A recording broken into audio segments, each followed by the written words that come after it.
All right, Matt Harmon here. So excited to be joined by Minnesota Vikings star wide receiver Justin Jefferson. Justin, what's going on, man? Nothing much, man. Good to be here. Good to be talking to you right now. Reflecting off the season.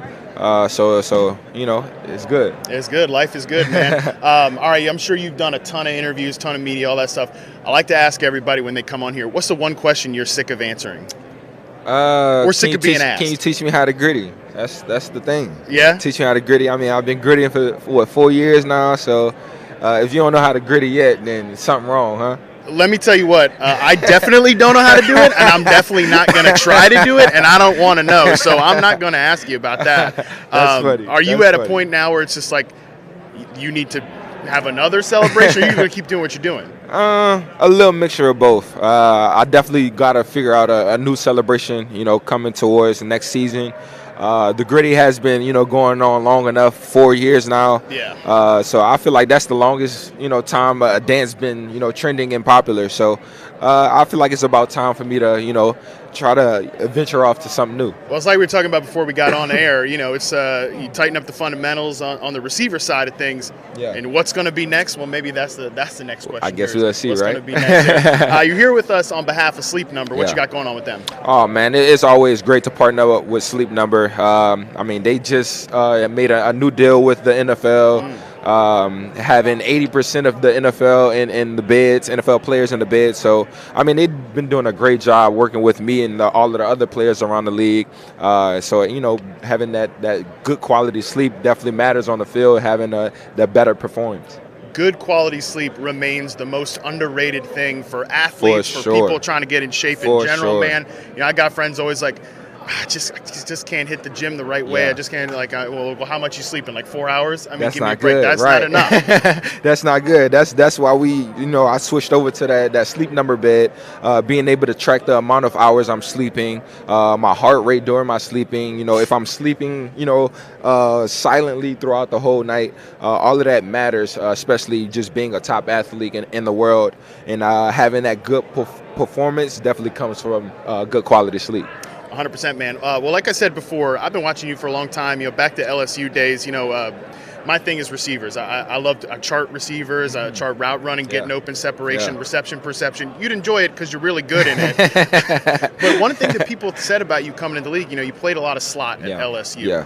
And a lot of folks, not me, because I was right about this, were like, can he play outside? Can he be that number one type of guy who's going to be a flanker and X receiver, stuff like that? What did people miss about you coming into the league? I feel like, just having that much success in 1 year, they felt that, it was only because I was that slot. I didn't have that same success as outside, so I can't play outside as good as inside.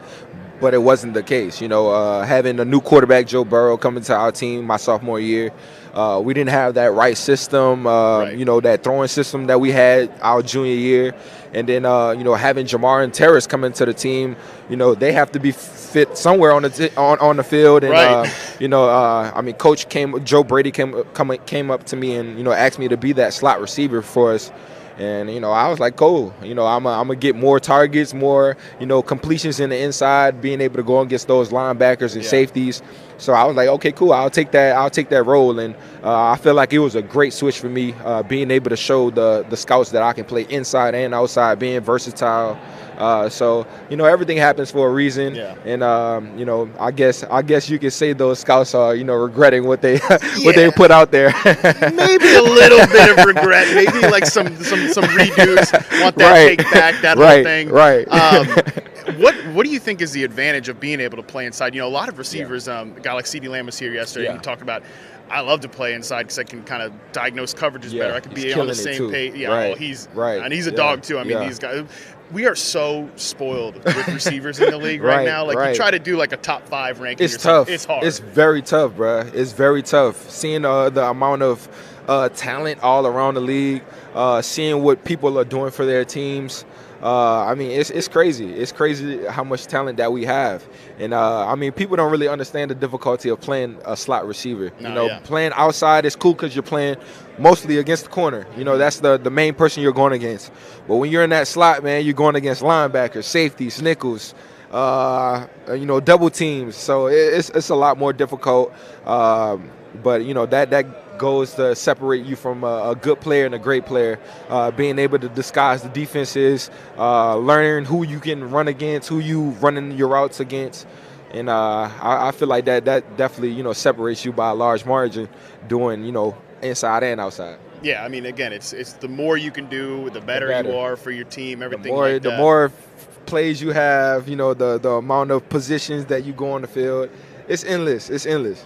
And I feel like you did a little bit of everything this year. Big talk in like the fantasy world or just NFL in general was, Kevin O'Connell's coming over there. Is he going to be in the Cooper Kupp role? I think you did some far different things than like what Cooper Kupp did in 2021. Very. Just in general, I mean, he's almost exclusively slot type of guy. You did a lot of moving around, everything. Yeah. How would you sort of define and characterize the role for you in this offense? Yeah, because it was crazy because as soon as KO came into to our team, as soon as he said, yes, I'm coming, I mean, I instantly was like, okay, I'm gonna have a Cooper Kupp role. I'm gonna be able to go inside, outside, getting some more targets than I've been getting, in that run first offense. 100%, yeah. So as soon as he came up to me with this playbook, showing me the different routes that I'm gonna be having, the motioning I'm gonna be doing, it was sick. I was like, oh yeah, this is gonna be the year. That's when I came out and said I'm gonna have 2,000 this year. I was feeling, I was pretty close. I was close, man. Pretty close. I was close. Those last few games, didn't go out as planned. But I was in love with the offense. The connection that we had with me and KO, it was endless. And it was just so grateful to have a coach like that can connect with his players. Be a player's coach. And come up with a playbook that was great for us. Like you said, man, you're just getting started. I mean, you've set really high standards. Yeah, that's going to be tough to top. Yes, but you got the right coach to do it with, and I think that relationship's obviously super crucial. It was great this year. I think it'll be even better this year. Speaking on that, last year you told everybody, "Hey, fantasy football, I'm gonna be the #1 receiver." Check, you did it. Yes. Awesome stuff. Should people take you first overall in 2023? I think so, man. I think so. Every single year they asking that question, and then they be like, I don't think so yet. And then they regret it by the end of the season because, I'm having a whole bunch of numbers and fantasy points and all of that.